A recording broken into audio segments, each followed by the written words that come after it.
Hey everyone, my name is Camille Simpson. I am mother to a beautiful 1 year and 8-month-old. Her name is Layla. I'm many things, so I'm a creative. I love yoga, I love art. One of my pictures up there of my mum. And I'm also a senior product marketing manager at GoDaddy and founder of 2 brands. One's called Love Your Beauty and one's called Urban Events. When I found out I was pregnant, it was a bit of a bittersweet time for me. So I think it was about 3 weeks before my 25th birthday. Around that time, I think the day before I became pregnant, my daughter's dad and I parted ways. But nonetheless, I was really happy to be pregnant. I felt ready.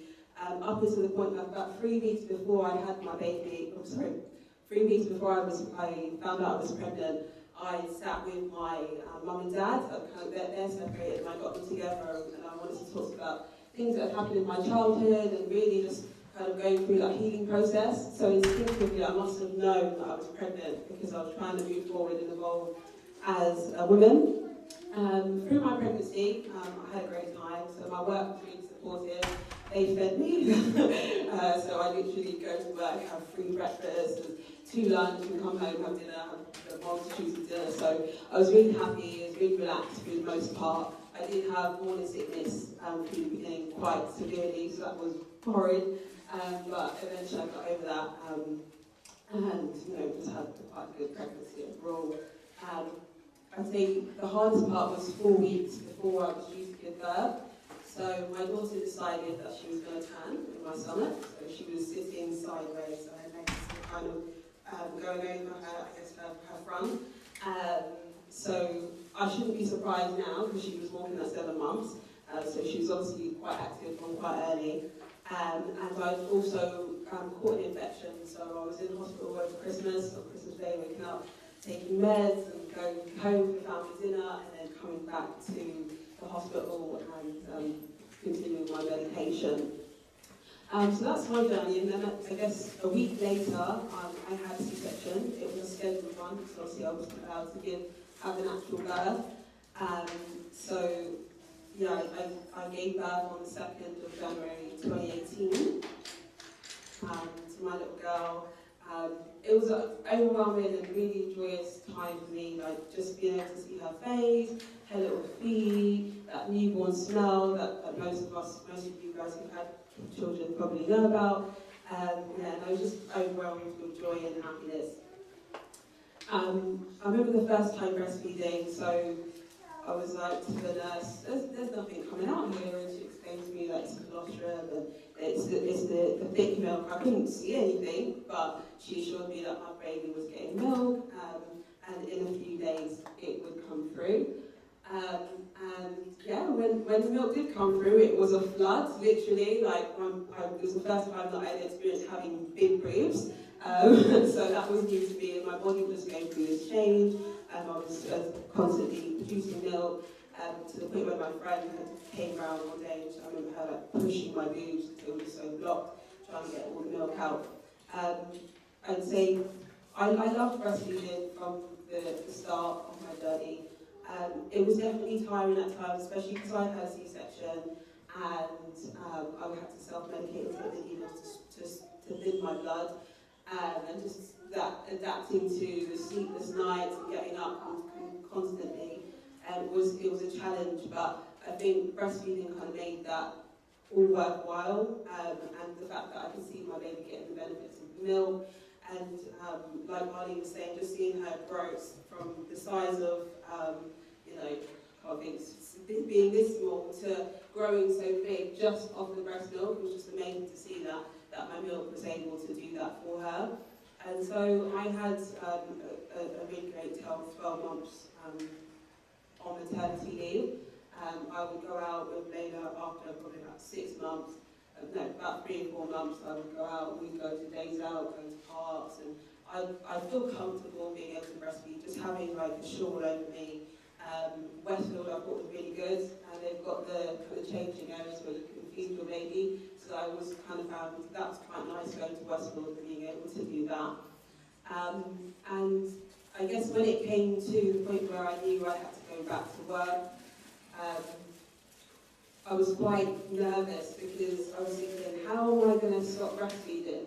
Even through, when I started my business ventures, which I'll talk about a bit later, when I was out and I had meetings to go to or events, I take my daughter with me, and she'd have breast milk as and when she needed. So the thought of going back to work full time and not being able to feed her, I was just like, how am I going to do this? Like, I don't want to let it go yet, and I know she really enjoys it, and how am I going to get her off the milk? So when a friend of mine said to me, well, you can just feed her in the morning and feed her when you get home at night, I was like, the light bulb moment kind of hit, and I was like, yeah, okay, that can work. So essentially that's what I did. I went back to work, kind of ready to go and pumped, and I would get up in the morning and feed my daughter, and then during the evening when I came home, I went to my grand's house where my grand looked after, or to the nursery which she goes to part-time. I would feed her there.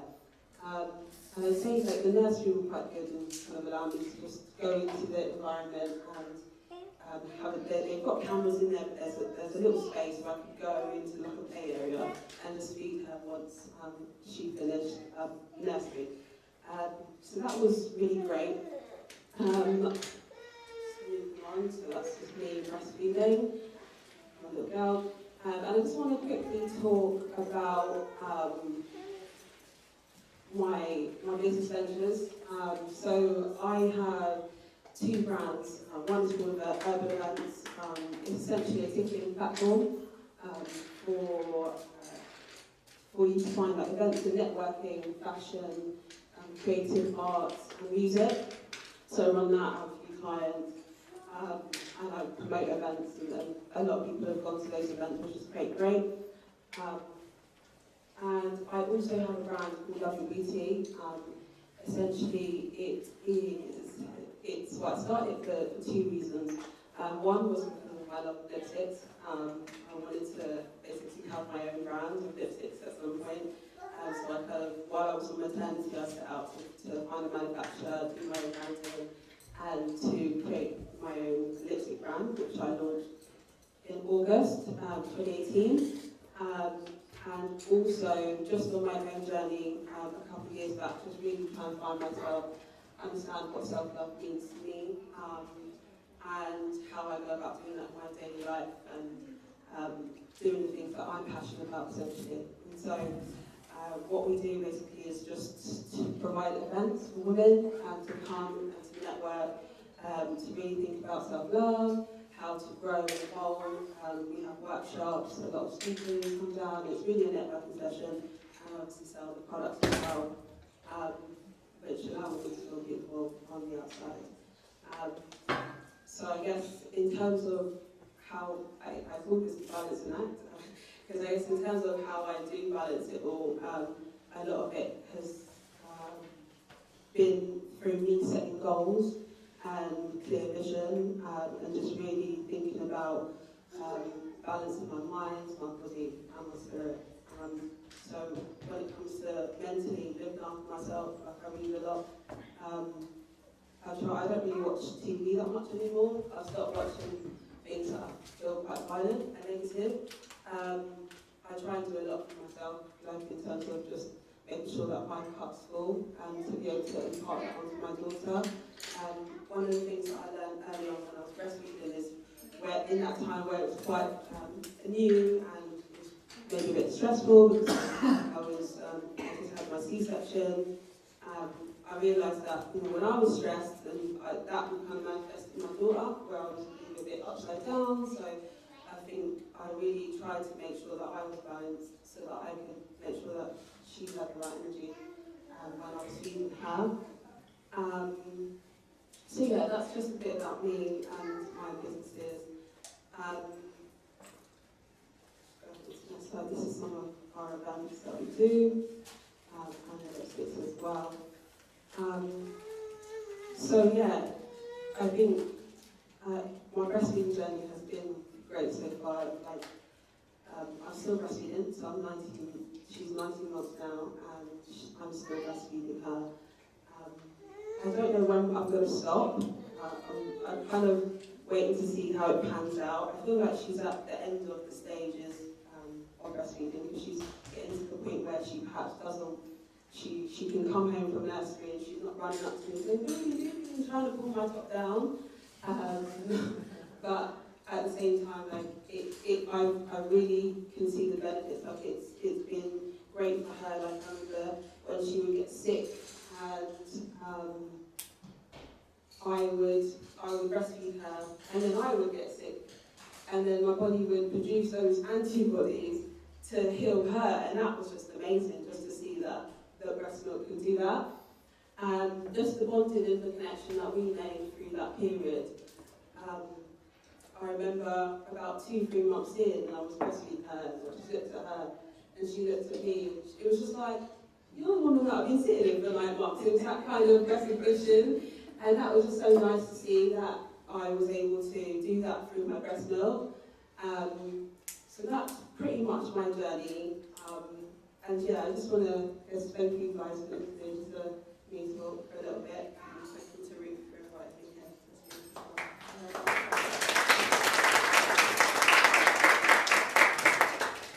Before we move on to the next person, I just want to ask you all a question. You don't all have to answer. You can put up your hand and then we'll answer your answers. But I would like to know, my question is, who do you see predominantly breastfeeding in your daily life and what you do?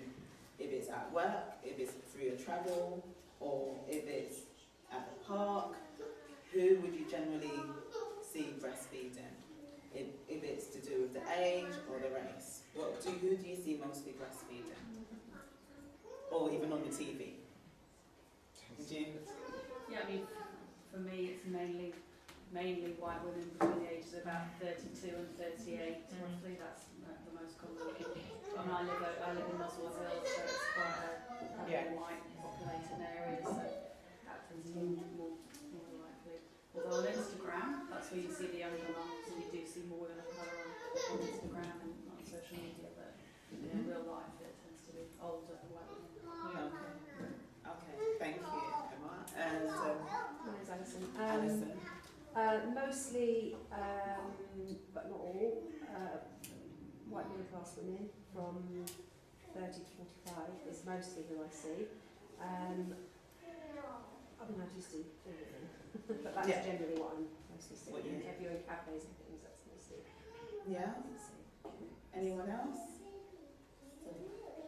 Yeah, same, mainly white middle class women, or so I live in quite a highly populated Turkish area, so I see a lot of older Turkish women who breastfeed in public. Thank you, sorry. I see a mix of people, if I'm honest. I'm mostly white middle class women, but now that I'm looking for other people, I actually spot other people around, and I think for me it's a bit like when you drive a Mini, you see lots of Minis. And then actually I've started noticing that very discreetly in the corner there's a Muslim woman breastfeeding, and maybe the white women are a bit more like, "These are my boobs, that could be out breastfeeding." To me, what I see anyway. But yeah, I see young mums and old mums. Young mums as well. Okay. What really perplexes me is that we never see it on TV.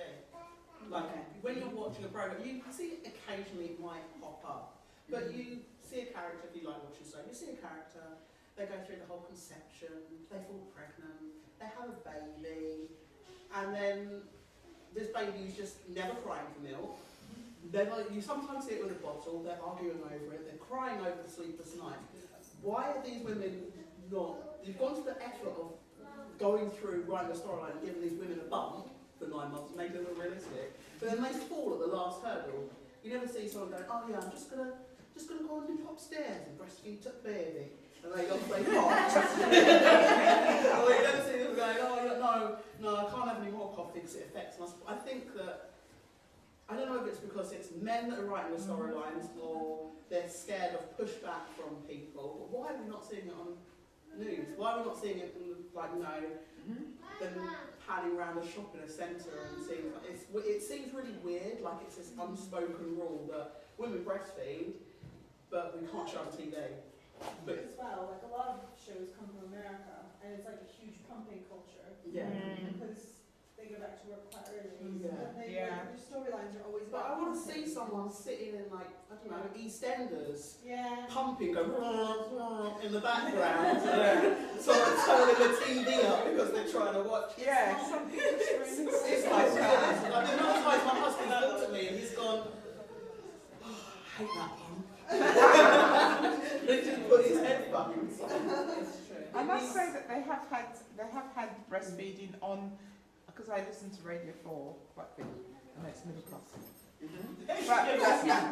But on Woman's Hour they talk about breastfeeding quite a lot, and also on The Archers, Helen's breastfed, oh yes she was, and that other one.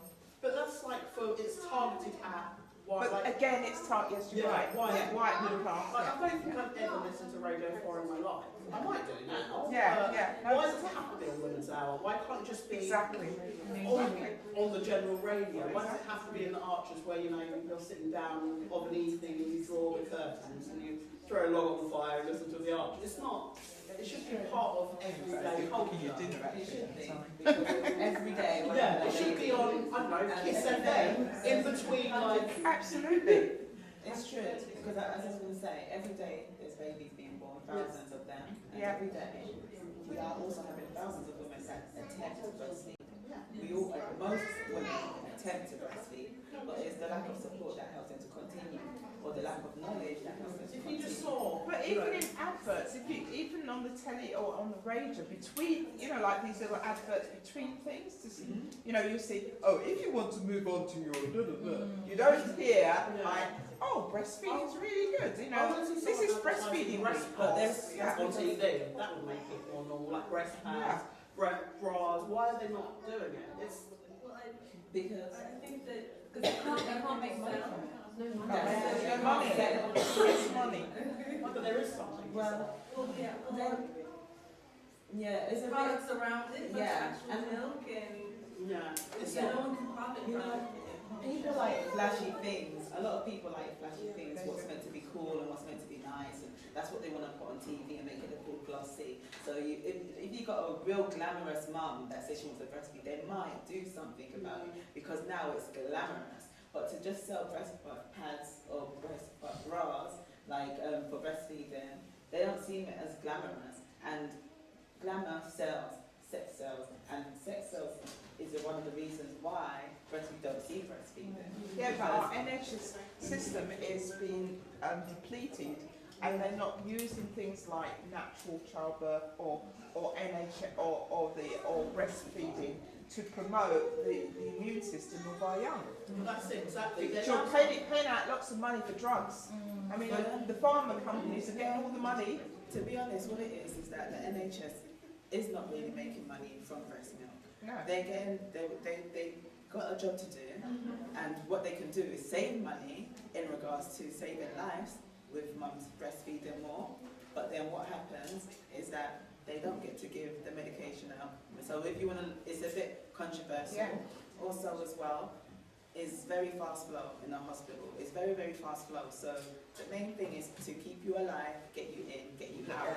And that's how it is in the NHS, unfortunately. So they don't have, like, as much as they train to support mums breastfeeding, they don't have enough time to do this. And staff are overrun with numerous But they amounts don't of have duties. in place a breastfeeding counsellor at each hospital. They do not. It's still now, and they rely on volunteers to do that, and that's not on. It's the truth. I agree. They don't have enough. And if they do, they might have someone there that's part-time and they're not there in the night.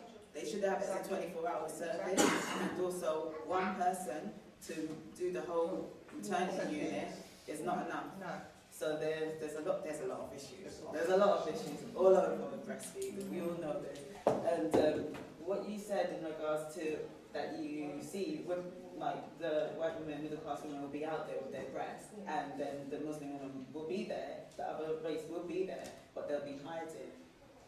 there's a lot of different reasons for that. Some of it is cultural things in regards to that you don't expose yourself, and then some of it is that they are already made to feel less of. And if you're already made to feel less of, you don't want to put yourself in the limelight to have anyone to then judge you. Yeah. So it is a whole thing that we all culturally need to change in our perceptions of what we view in regards to breastfeeding and in regards to women breastfeeding in general. So, anyone has anything to say? And no one's going to speak on that. I was going to say about how the observations about, you know, the people you see are white, middle class, 30 to 45-ish, that age range. And that's like in images all over the place. It's always that demographic and in a lovely setting, very happy. Yeah. And we don't see the whole range of what breastfeeding is, you know, that it's a struggle, that it's, you know, there's loads more going on there. And I think that affects everyone, but then also, so when you talk to parents who are struggling, they're like, oh, I'm not breastfeeding. Well, you are breastfeeding. This is breastfeeding. It's a struggle. But then aside from that, then you have the issue of just physical appearance not being shown, the range of what women look like. Yeah. So if you don't see yourself in the images, then when you're not that person, you think, I'm not doing it. So then you do hide. You're like, I'm not that white woman with the sun rays kind of. I'm not in those shoes. I'm not supposed to be there. Kind of attitude. And you're so right. That's why imagery really matters. And it's slightly changing, but we've still got a lot more to do. A lot more work to do. So, okay, so sorry, Anisha. My bugbear is the support and the negativity, not just in the community, but within the family. You don't have support, and if you don't see anyone, don't know anyone that's breastfeeding, and then it's just, you know, I've had a lot of negativity. Good breastfeeding my son is very hard to make 100%. It's not the journey, it's not the disease. But it kind of wears you down, and then you come out, oh God, let's know about it, and all of that stuff. And I am a breastfeeding peer supporter, peer helper, and my big bugbear is I've been saying and talking to the organisation that I represent. I say represent. And it's been a nearly 2-year battle just to put into the training. People of different hues might not have big nipples. It's not something I'm telling you have to pay for, just things like that. It's a constant struggle. And also the bias and the negativity, and a lot of them don't even know what to look for on anyone of a darker hue. And I've been looking for pictures and things to use to show and to help them. They're just not there. They're not there. They're not. And this is the problem. And if they're not there for me, and I've been looking, they're not there. and the organisations, unless we make enough noise, they're not going to look. So how is it for your average woman of colour looking for help, Googling, and all she sees is little white breasts, ink marks, and all the literature, all the breastfeeding books, all the mum and baby books, all the information you get from the GPs tell you you were not supposed to breastfeed. They tell you this is not for you. And this is the problem. We just need to it needs to change. It needs to change. But I think the biggest issue, I think, and one of the biggest obstacles we have, not only is the problem from the family aspect, because we don't have people to fall back and say, don't worry, baby, that's fine, that's normal. You don't have that. And on top of that, if you try to search for it yourself, you're still not going to find it. I think that's one of the biggest reasons we don't see women of colour breastfeeding in public and generally. Okay. I'm gonna add my little thing to say. So what I did want to say as well is that there's not, it also plays in the part of practitioners. Like how many women of colour are actually out there supporting breastfeeding fully 100%? Not many of us, very minute amounts. And then, so that's another thing. If there was more of us, we would most probably be writing the literature, and we would also maybe be getting the images in more than another white woman was able to get the images in, maybe because of a mother would be like, oh well, my breasts look like yours, so I'm happy to just throw them out, you know, so the way of being graphic. But so there needs to be also up intake in regards to the practitioners. So people like you, people like myself, and also some people like, because to be honest, majority of the Black breastfeeding practitioners or women that are in contact with other Black women or all women that may be of Black race are midwives. There's more Black midwives out there than there are breastfeeding advocates. But they're not supportive of breastfeeding. No, because they've already had their breastfeeding traumas, and they haven't. They're speaking from that space. And that's what's happening. And so there's breastfeeding traumas has come from so many different places, as sometimes as well as their own experiences. So I've been working alongside someone that's supposed to be supporting breastfeeding as a Black woman, and she's like, what's wrong with her? You just give her the breast. I don't understand why women can't breastfeed. But she's not trying to understand. And when you're not had someone to break it down to you, and you've only had like 2 minutes training, and you've had maybe you've only breastfed for a short period of time and just thought it's something done in hospital, and you start topping up and mixing. You don't see it as a big issue. When you don't know the core benefits of it on a deeper level, you don't see it as an issue to then just top your baby up. And unfortunately, that is, I've learned from we do a lot in our culture. And I'll say in the Caribbean more than African culture, because there's different reasons to that. And so if I would say that definitely we need it more to heighten the intake of practitioners, as well as, and then maybe the Black practitioners can then say, Black mothers, where are you? Come on, let's breastfeed a bit more, because then they can speak to you in a way that they're gonna feel like you're gonna be judging them, and just say, you know, I didn't really like it, but and instead of sometimes lying and just saying, oh, it's going well, which some mums do, and not just Black mums, but all mums will just say, oh, it's going well, it's going well, and the baby's crying at the nipples are sore, but they believe this is how it's meant to be. So I think it starts from education, like little simple books, and even with the book that you've written, Emma, in regards to the one for the teenagers about the boobs and what they're made for.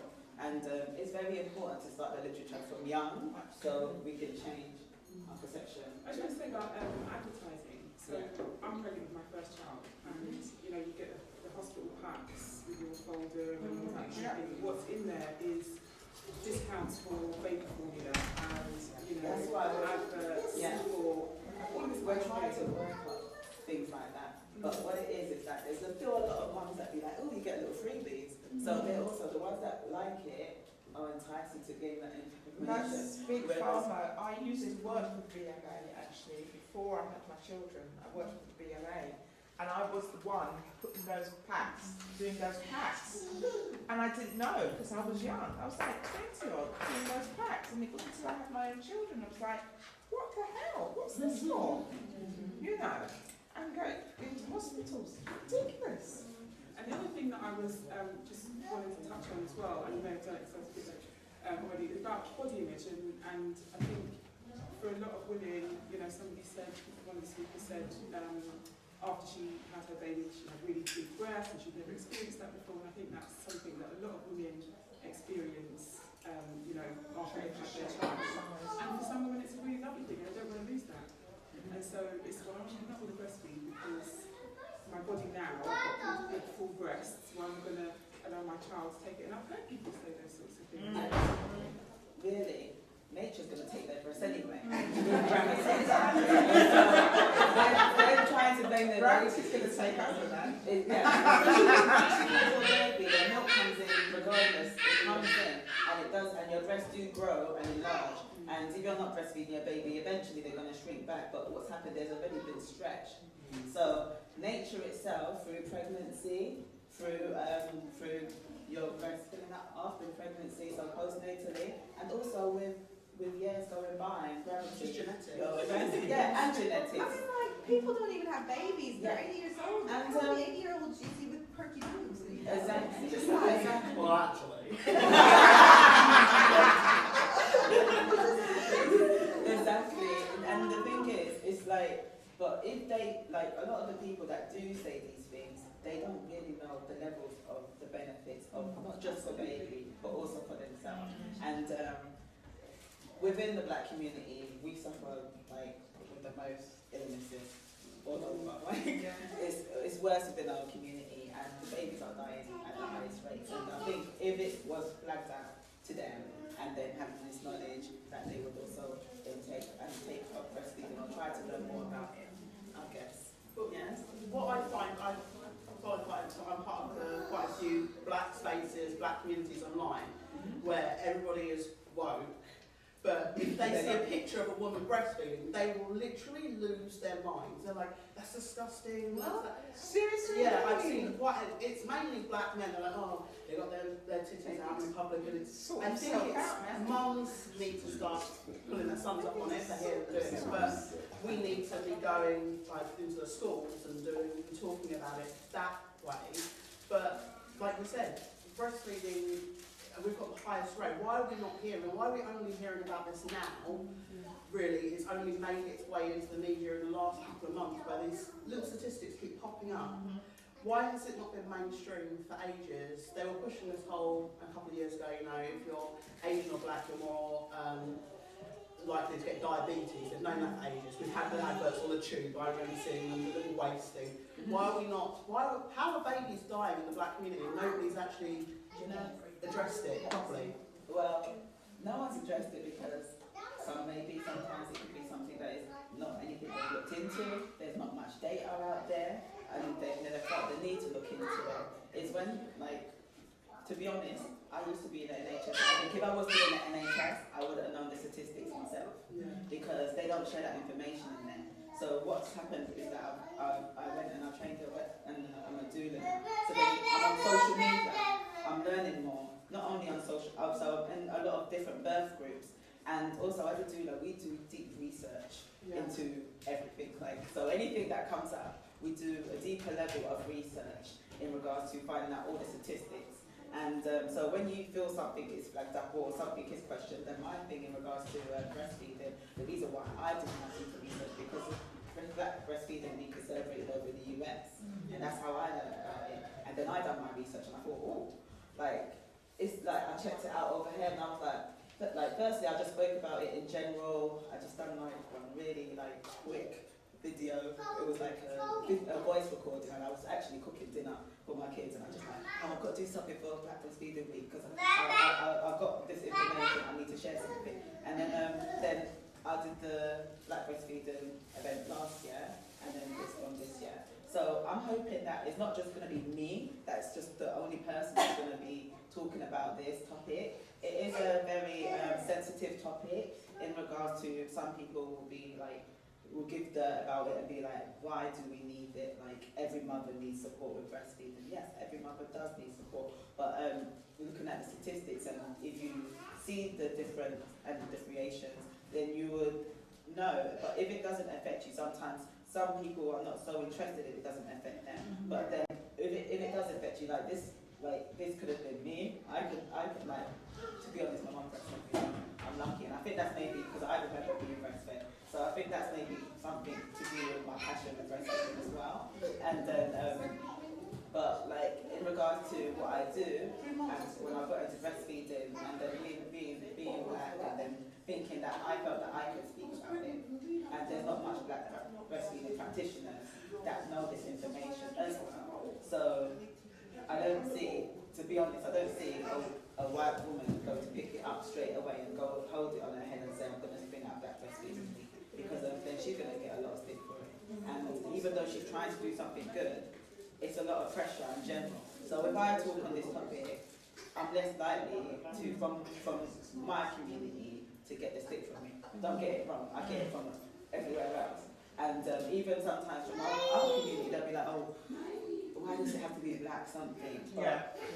Yeah, sometimes you do get that, but then what it is that when you're always put down at the lowest and you're never getting heard, and you know, Someone has to speak up, otherwise change don't happen. You always stay there, you never change. You always have these really low breastfeeding rates and they won't change. So, yeah. I find this really frustrating actually. So I started a business in the beginning of the year, and I started all my social media pages and everything. And if I had quite good reach. If I post anything about politics or minorities, I get no reach. Like, none of my posts will go out. It'll get viewed by like 20, 30 people, whereas I'll post something the same day about, you know, just any stupid meme or something, and it'll get, you know, thousands. But if I post anything political or anything about any minority issues, it's... And you know what? It's not only you that get that. I That's notice the this same difference with me as well. It's So, like, you know, how are you supposed to get a message out?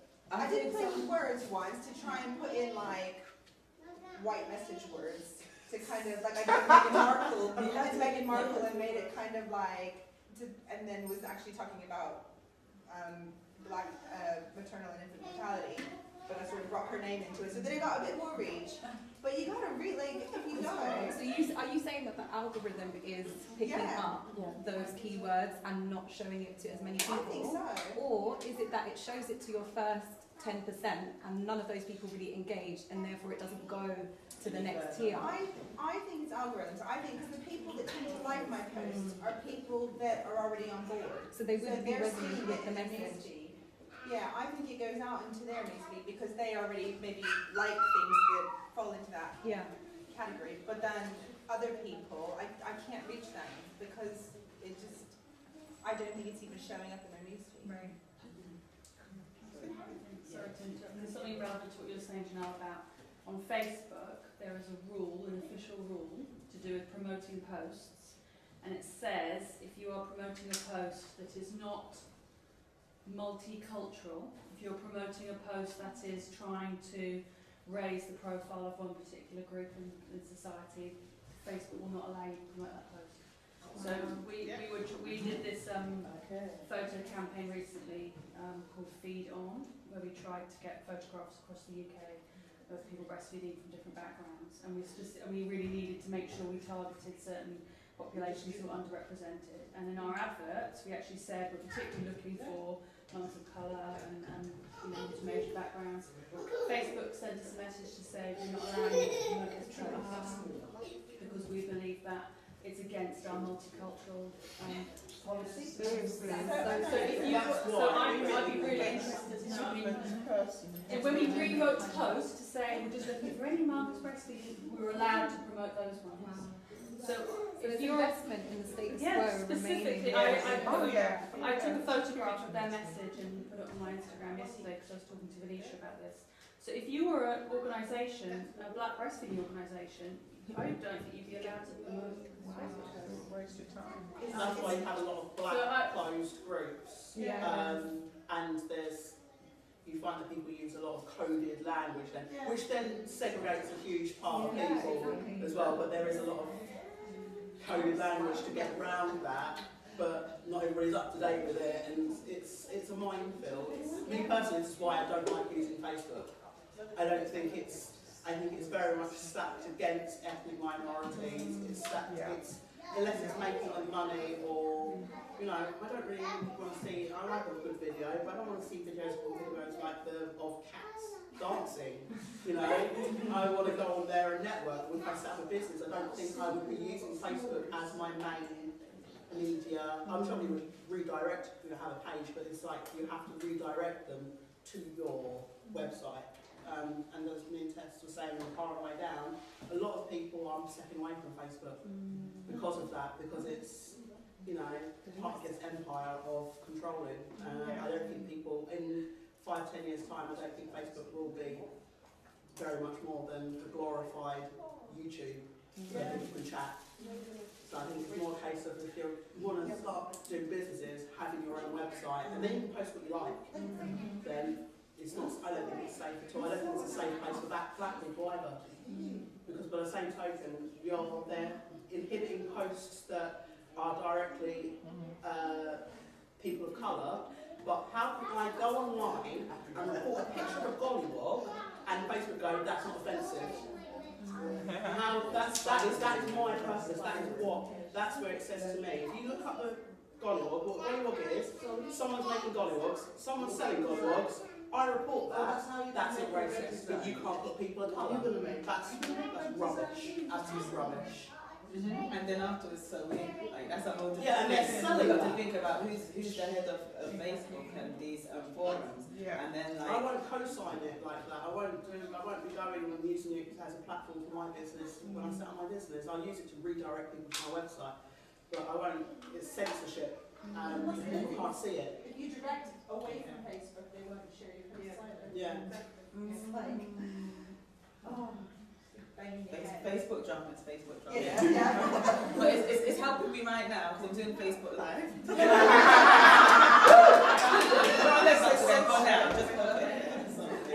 But so I'm gonna move on. I know there's so much that we can talk about, but that was just a little icebreaker, just to hear everyone's opinions and to just like, because I value everyone's opinions in here. And everyone has a voice and has things that they're niggling them and they want to learn more. And so you have a lot of practitioners here, as well as myself, in regards to asking questions and asking what's happening.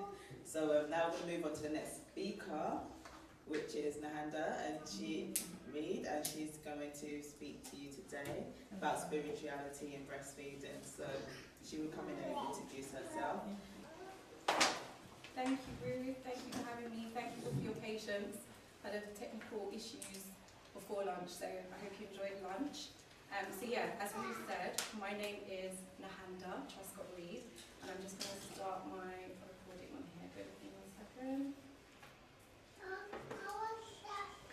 And so my talk today was about reframing breastfeeding as a spiritual experience, which I think is a conversation not many of us are having, but I believe is an important one to consider.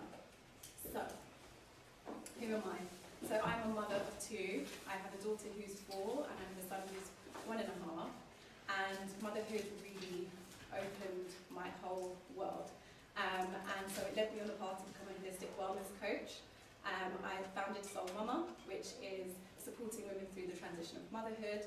And I also run Soul Mama Circles, which are opportunities for women to come together in a circle formation and heal and share and work with tools. So those are the ways that I kind of support women at the moment, as well as through coaching. So my breastfeeding journey was a struggle, to say the least. I had the illusion that motherhood was all about having the best pregnancy and birth possible, and so all of my energy, investment and research went into having an amazing natural pregnancy and an amazing natural birth. And then I was like, oh, the rest of it is just natural, right? Wrong. So I came home with my baby and I was like, had all these images in my mind that we kind of spoke about before, of these women sitting by windows, just leisurely looking out while the birds are singing, feeding their child. And my experience was not like that at all. I was really exhausted from my birth. I had suffered a postpartum hemorrhage, so I was really weak. My milk wasn't coming through as strong as it needed to. I felt like I was always hungry. I felt super isolated. My husband went back to work and I was literally at home and I was just like, is this motherhood? Like, I don't know how I'm going to do this. Like, it's a struggle. I just felt really low. I didn't feel motivated. And this day, I used this picture because I called out to my mum and I said, like, I really need you to capture an image where I'm happy, because at the moment it doesn't feel very easy. And it's emotional just thinking about it, because of course our children are a blessing, but there wasn't that support network, that village that I felt like I needed to support me through that transition. So that kind of began the question about, what is it that we're missing, you know, going into this journey? Why are women feeling this way? Why is it feeling like I've been dropped off a cliff and I'm really isolated in this experience? And yet it's something that all of us have been birthed through, and yet there doesn't seem to be this knowledge resource. And so I really started to read and do some research and kind of study the ancient indigenous practices, you know, and get an understanding of all of the things that weren't being said. A lot of the services that we have available to us are about practical steps and about things that we shouldn't be doing. And there was this whole vortex of spirit and energy that I felt wasn't really being addressed or spoken about. And to me, motherhood is one of the most spiritual experiences we can undertake. And so to do that without having this conversation or having these language or these tools just didn't feel right. So that's what led me to become a coach for women, to ease them into transition of motherhood in that way that felt more supported. So when I think about a spiritual experience and I talk about spirituality, for me, it's about stepping into this realm of the unseen and the energy and the creative life force that's kind of, I believe, brought us all to this point. And three things that I think can help us get into this dimension and this appreciation is having a real clear intention. And so, like you would with a prayer, you kind of come with the intention and the clarity of, I'm wanting to receive, or I'm wanting to connect, or I'm wanting to create space and time to open myself up to an experience other than my physical. We can also set the space in aligned with that intention. So when we're thinking about breastfeeding, it's sometimes recommended that you pick a chair in your house, or you kind of have a space that you go back to breastfeed over and over again. That's a really nice opportunity to make that space sacred. So it's about bringing in elements. You want to bring something that represents earth, you want to bring something that represents water. You might have crystals, you might have things that for you feel very special or sacred. You might have a picture of your mother or your grandmother. And it's just making a small space in your home, whether it's your bedroom. I breastfed my baby from my bed for what felt like weeks. And I set that up on my bedside table. But then as they got older, that moved into their room. And I would just take those small things with me. It's just things that you can anchor yourself sensorily into this intention. And then the third thing is just getting really still and quiet and turning off from distractions and indicating to other family members that this is now a space and time for you to turn within. And so other children can get involved with that and they learn to become respectful of that time. And you might have something sensory that kind of indicates like, this is now my zone. So it might be a bell or it might be a chime, something that kind of says this space and time is now sacred and others need to respect that. Of course, if it's just you and baby, they will soon learn that this is the experience. And so by coming into this intention and this space and this mindfulness, I think we can really get a different experience of breastfeeding. So I'd like to invite you, if you are feeling comfortable enough, to get a sense of what I'm actually saying and experience that today. So we don't have an altar here, but we do have our bodies, and we do have our collective energies. So if you can just take a few moments and get really comfortable in your chairs, I'm going to guide you through a mini meditation. Babies are welcome to you.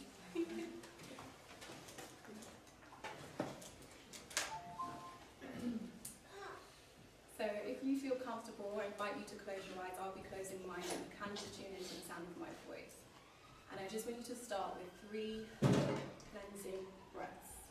So we're going to inhale and exhale through the mouth. One more, inhale and exhale through the mouth. And last one, inhale and exhale through the mouth.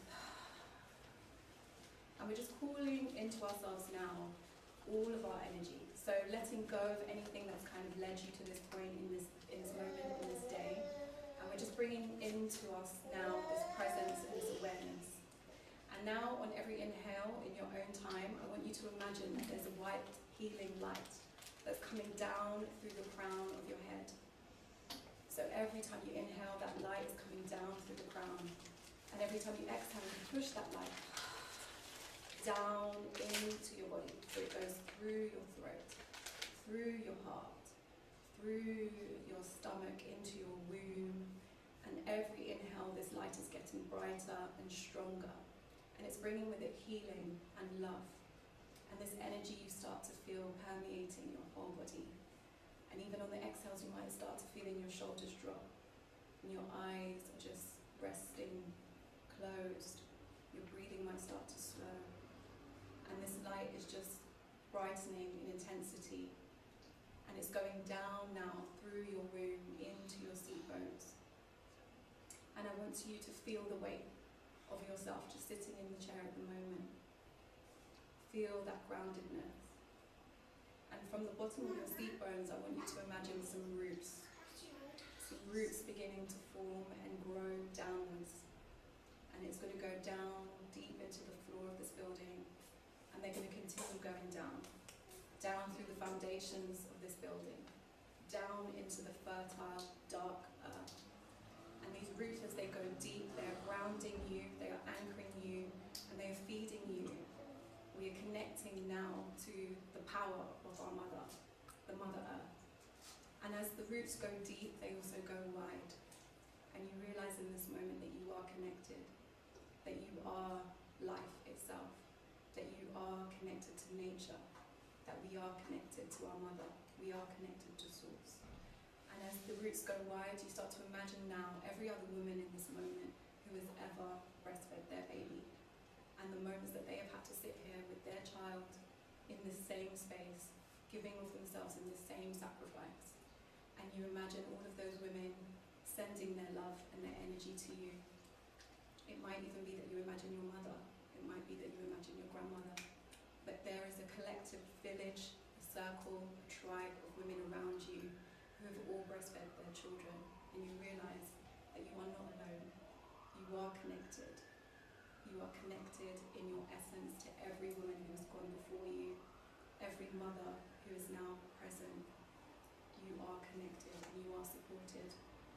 And in this moment you imagine that every woman holding their baby takes a moment and looks up and holds their hand out to you, giving you that support, giving you that love, giving you that connection.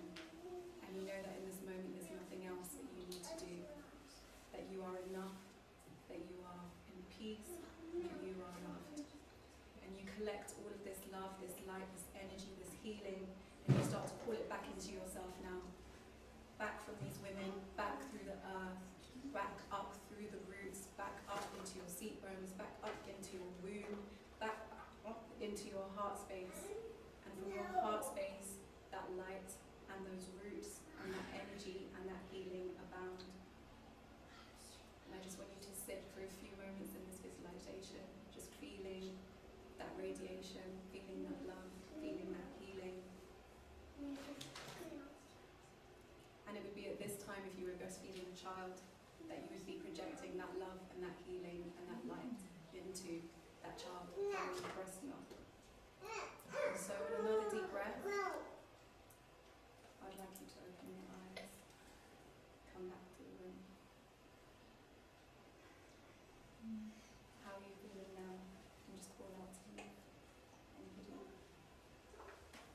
Any words come to mind? Calm. There is an opportunity here. This is obviously a shortened version, but if you imagine how long it takes to breastfeed a baby fully, maybe 10-15 minutes, you will be allowing yourself to go deeper into this visualization and expanding it. And so, calm, you mentioned, there's a sense of calmness that can come when you take that time to get still and to turn within and to really realise the energetic opportunity to replenish rather than feeling drained and depleted. It could be something that we can pour into ourselves consciously. So in that space of relaxation, your heartbeat is slowing down, your breath is slowing down, the baby's heartbeat and breath also could become in sync with yours, and that can become a really nice bonding moment between the two of you. It's almost like the present world and all of its demands also just fade into the distance. And that anxiety and urgency and rushing that we often feel, especially if you're trying to feed a crying baby, starts to dissipate and you come back into your body.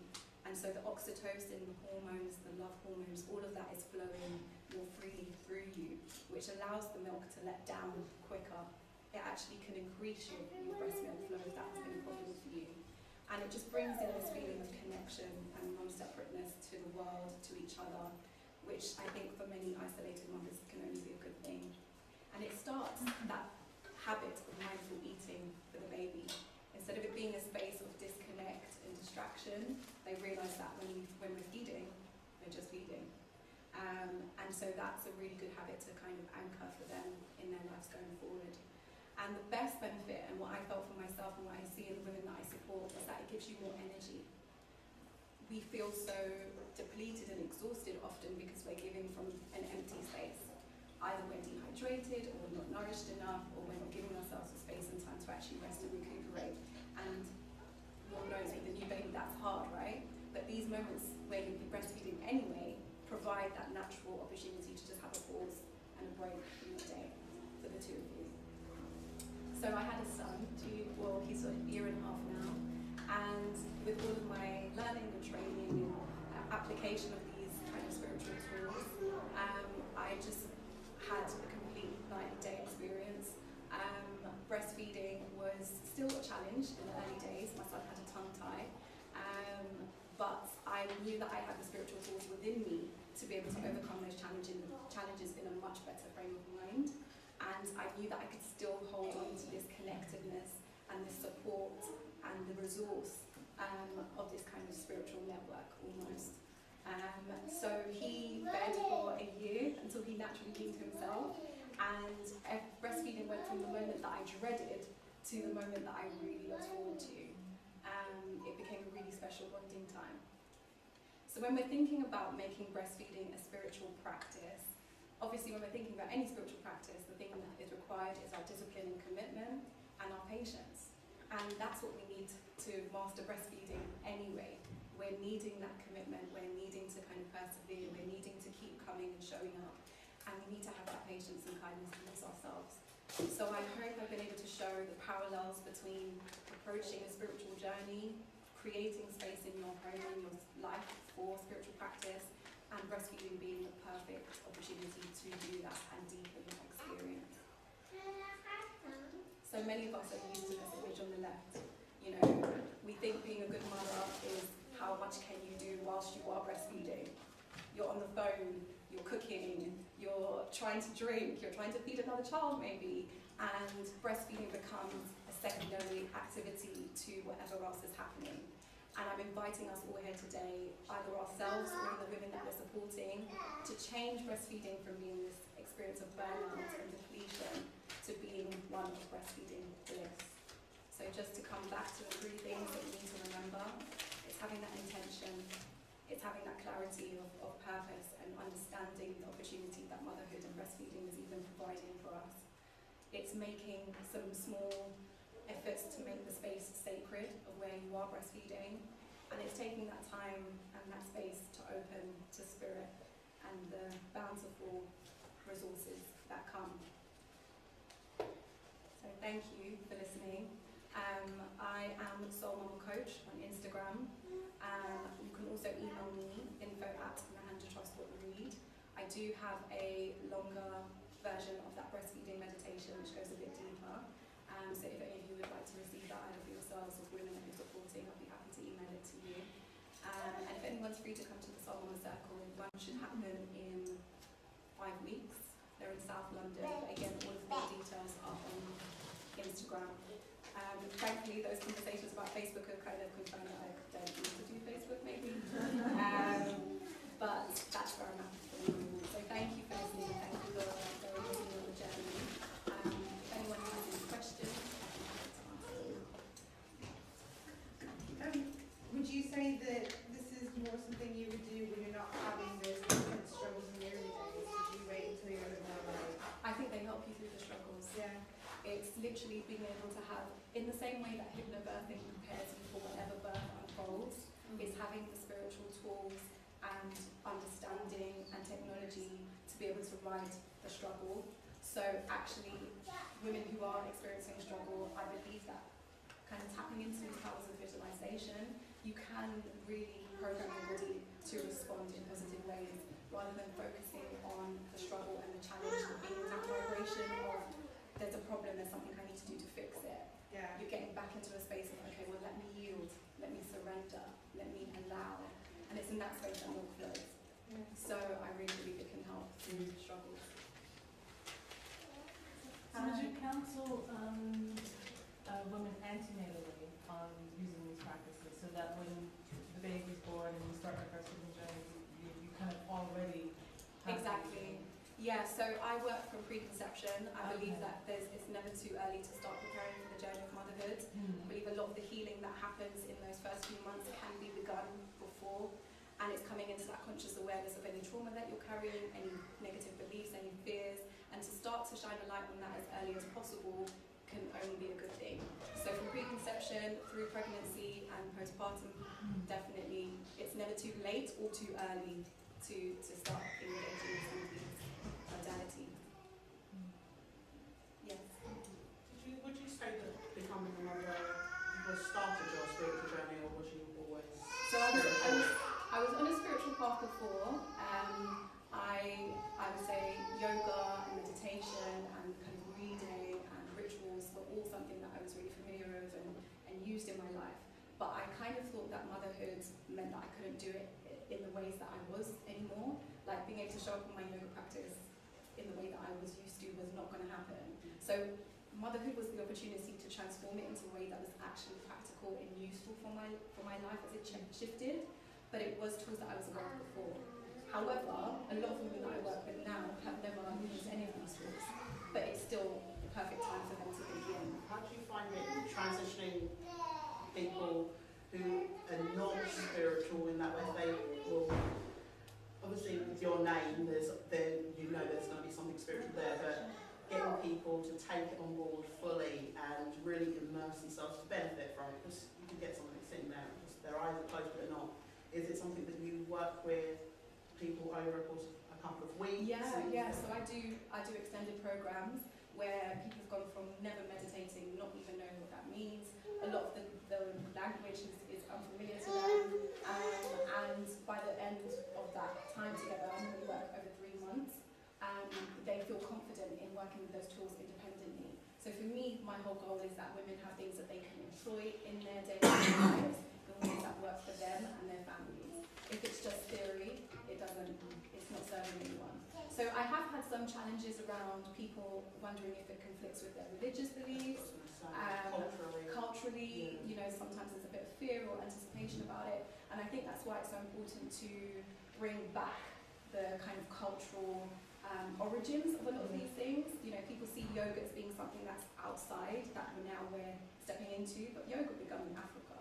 Yeah. So when you realise the origins, and you realise that actually I do have a claim to these, spiritual beliefs, they don't need to contradict what you're practicing right now. They can enhance them. Because I find that you've got spirituality and you've got religion, and the middle ground can be quite a battleground, because older generations will be like, oh no, it's a bit voodoo. It's a bit voodoo, witchcrafty kind of thing. So people tend to steer away from that. Yeah, I hear that. When in reality, it's more about grounding yourself and bringing yourself back down to earth. I find religion does take is a huge part of Black culture. It's, Christianity is really heavily 100%. rooted through that. And it's full of rituals. Yeah, it is full of, when you break it down to when you go into church, they're doing the most. Yeah. Everything incense and the frankincense and eating of the body and the blood.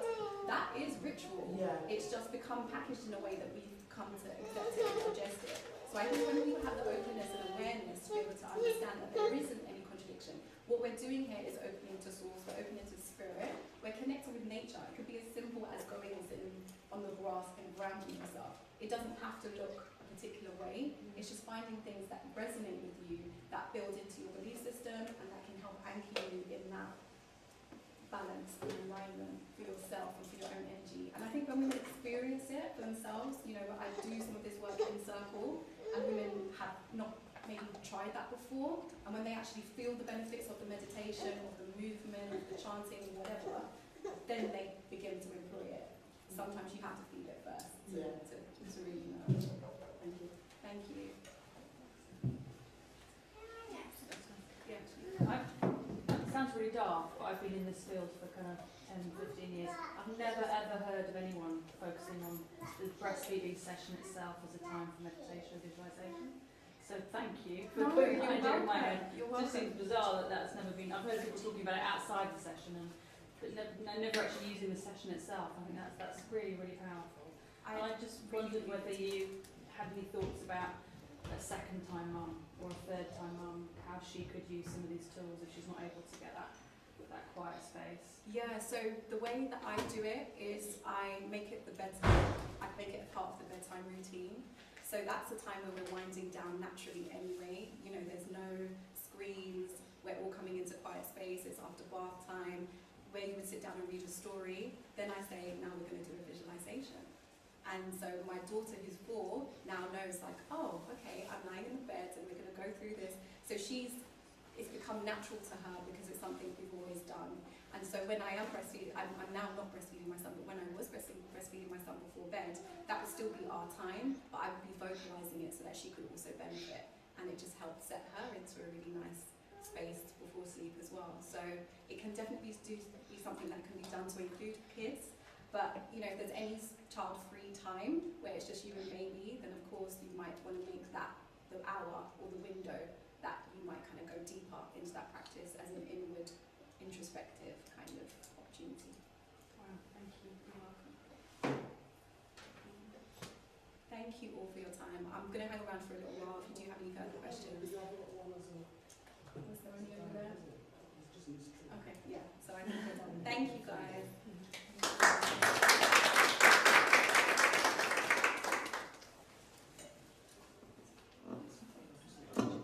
Fantastic. Thank you. Hannah, that was really, really good. How did that make you all feel? Grounded. Relaxed. I got very grounded. It relaxed me as well. It really did relax me. And as Hannah did mention, that it helps to calm you. And then with the calmness, it also helps with your breast milk supply. And it's very important for mums to be calm when they're breastfeeding because baby picks up on their energy. I'm sure if you've had a baby or if you work within the field, you must probably realise as soon as mum's feeling anxious, she's not sure if she can get it right, then baby just starts to cry at her like, breastfeeding. And they're not really so interested because they can feel that mum is not really there with them at that moment and not present. And as soon as mum does calm down, because I've worked with mums like on different stages, and sometimes just telling them, you know, let's just take some deep breaths and try and relax and don't worry about this, I've got this, don't worry about that, and you know, baby's picking up on your back. Sometimes even for me to demonstrate that, it's just for me to take baby away with my calm self, and then baby's like, oh. Then they calm down, and then when mum calms down, hand baby back over, baby's calm in mum's hand. So sometimes the anxiety levels are high, and it is because of you're putting so much pressures on ourselves as a mother, and you want everything to be okay. And as soon as baby cries, your heart rate starts pumping really fast, and it's like, oh, what should I do? What should I do? When sometimes we've got to realise, no matter what we're doing, we know we're doing right by our baby. So just calm. Sometimes it's not going to happen straight away, and that's okay. Just calm. Baby gets calm, and it's so much more easier, and baby more likely to latch on. And once you're calm, your breast milk flows.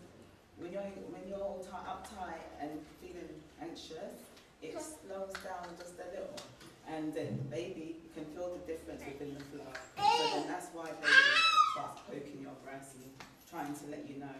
So it's really, I would say, what you expressed was a good way. So you couldn't see me, but what you expressed is a good way of finding that time of knowing when you're breastfeeding, it is a time to be still.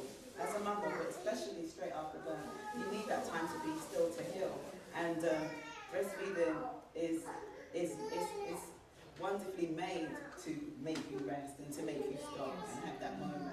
And if you feel that you're going to get 101 things done, as well as then you're setting yourself up for disappointment, you have to take that time out. And it's in the early days, they say it takes 6 to 8 weeks, 6 weeks roughly, to fully establish breastfeeding. And some mums want it to happen within 2 days. It's not that quick because there's lots of different stages that you and your baby are trying to learn. And so when you are coming across those weeks, I don't know if you've also heard actually that in general they say it's good to rest for 6 weeks. There's a lot of cultures in history, and even in my generation, they say, you know, you shouldn't really, and that's another thing about black people, sometimes they don't go out early, and not just only black people, it's in a lot of different cultures as well. They don't go out before the first 6 weeks, like, it's like, but it's not explained to us why. It's just like, oh, you're supposed to stay at home, you're not, and you're just like, okay, some superstitious stuff, you know, but it's actually something that was passed on and not explained, but it was actually so we can stay, rest and heal and bond, and with all that happening, it actually can help you to breastfeed more successfully and more easily. And yeah, but I would say definitely, if there is any time when you do come and you feel that, oh, this breastfeeding is difficult, it's painful, sometimes you do need additional support as well as trying to stay level-headed. You do need to say, you know what, maybe I should speak to someone and get them to double check what's going on here, because like if I don't want to be falling into a vicious cycle if something is going wrong, which can happen, and then you know, sometimes if you feel that, you know, you go with your gut is always right, we have it for a reason, and listen to it. Your gut instinct tells you. If you feel that something's up, reassurance ain't gonna hurt, just ask.